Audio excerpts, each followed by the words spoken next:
আসসালামু আলাইকুম রহমতুল্লাহ। আমার হাতে এই মুহূর্তে A3s মডেলের একটি ফোন আছে। এই ফোনটার সমস্যা হচ্ছে ফোনের যে ডিসপ্লেটা আছে, ডিসপ্লের আঠাটা সম্পূর্ণ খুলে গেছে। তো এভাবে কাস্টমার কিছুদিন ইউজ করছে। ইউজ করার পরে কাস্টমার বলতেছে যে এখন আর ফোনটা অন হচ্ছে না, ডিসপ্লেতে আলো আসে না। তো এখন এই ফোনটাকে আমি খুলবো, সম্পূর্ণ খুলবো। খোলার পরে দেখবো যে আসলে সমস্যাটা কি।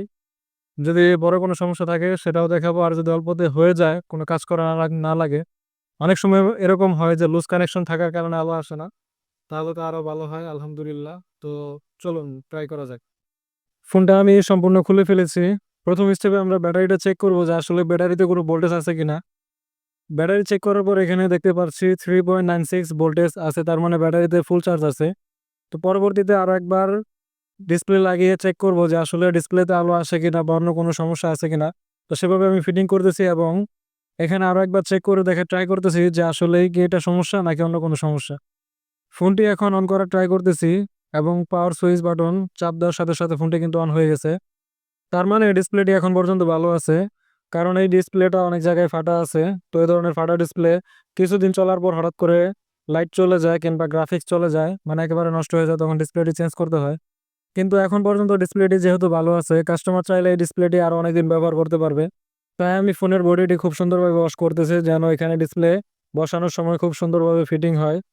এরপর আরো একটি ছোট্ট কাজ করতে হবে, সেটি হচ্ছে ডিসপ্লের পেছনে এইভাবে মেডিকেল টেপ দিয়ে দিতে হবে।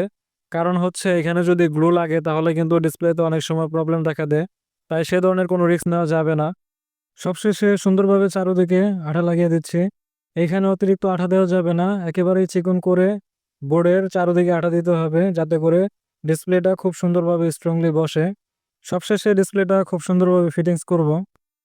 এখানে আরো একটি ছোট্ট সমস্যা হচ্ছে, পাওয়ার বাটন, ভলিউম বাটন এই বাটনগুলো অনেক সময় আলগা থাকে এবং সেগুলো হারিয়ে যায়। তো সেই কারণে আমি এই বাটনগুলো বসানোর পর এখানে মেডিকেল টেপ দিয়ে লাগিয়ে দিচ্ছি যেন পরবর্তীতে এই ফোনটা খোলার সময় সেগুলো পড়ে না যায় বা ছিটকে না যায়। কারণ এইসব ফোন খুলতে গিয়ে আমাদের এই ধরনের একটা অবস্থায় পড়তে হয় যে ভলিউম বাটন হারিয়ে যায়, তখন সেগুলো খুঁজতে, খুঁজতে অনেক সময় পার হয়ে যায়। এখন ফোনটিকে ওপেন করলাম। ডিসপ্লেটা খুব সুন্দরভাবে বসানো হয়েছে। সবশেষে এখানে রাবার মেরে দিতে হবে। তো কাস্টমার চাইলে আরো অনেকদিন এই ডিসপ্লেটা ব্যবহার করতে পারবে। একেবারে পুরোপুরি নষ্ট হয়ে গেলে পরবর্তীতে চাইলে নতুন একটি ডিসপ্লে লাগিয়ে নিতে পারবে।